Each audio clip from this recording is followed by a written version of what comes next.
Harlequin best-selling author collection and HarlequinAudio present Tall, Dark, Westmoreland by Brenda Jackson, performed by Crisden.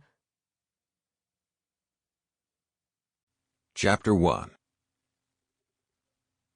There has to be another way for a woman to have fun, Olivia Jeffries thought as she glanced around at everyone attending the Firemen's Masquerade Ball, an annual charity event held in downtown Atlanta. Already she was gearing up for a boring evening. It wouldn't have been so bad if she hadn't arrived from Paris just yesterday, after being summoned home by her father. That meant she had to drop everything, including plans to drive through the countryside of the Seine Valley to complete the painting she had started months ago. Returning to Atlanta had required her to take a leave of absence from her job as an art curator at the Louvre. But when Orrin Jeffries called, she hadn't hesitated to drop everything.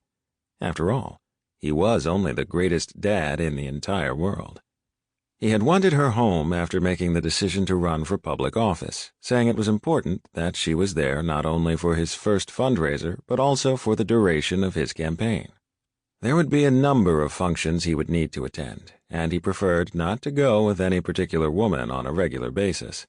He didn't want any of his female friends to get the wrong idea. Olivia could only shake her head and smile.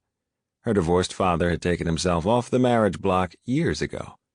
In fact, she doubted he'd ever allowed himself to be there in the first place. He dated on occasion, but he'd never gotten serious about any woman, which was a pity. At 56, Orrin Jeffries was without a doubt a very good-looking man. His ex-wife, who was Olivia's mom in genes only, had left a bad taste in Orrin's mouth, a taste that the past 24 years hadn't erased.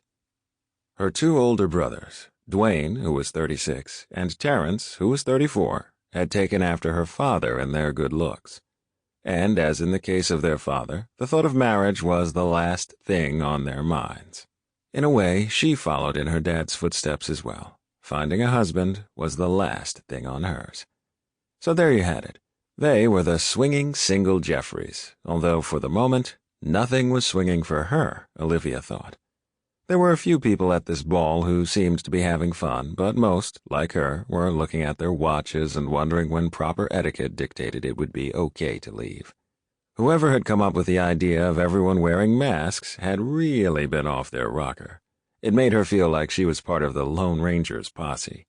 And because all the money raised tonight was for the new wing at the Children's Hospital, in addition to the mask, everyone was required to wear a name badge on which was printed the name of a nursery rhyme character, a color of a crayon, or well-known cartoon or comic book character.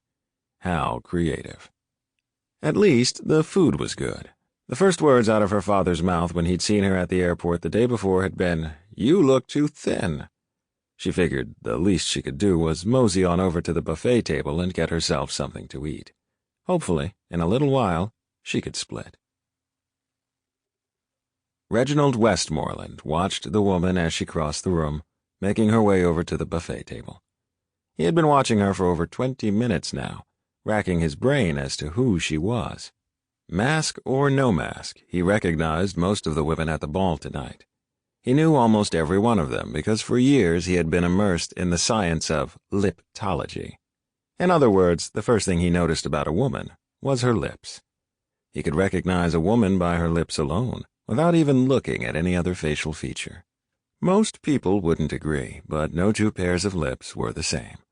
His brothers and cousins had denounced his claim and had quickly put him to the test. He had just as quickly proven them wrong.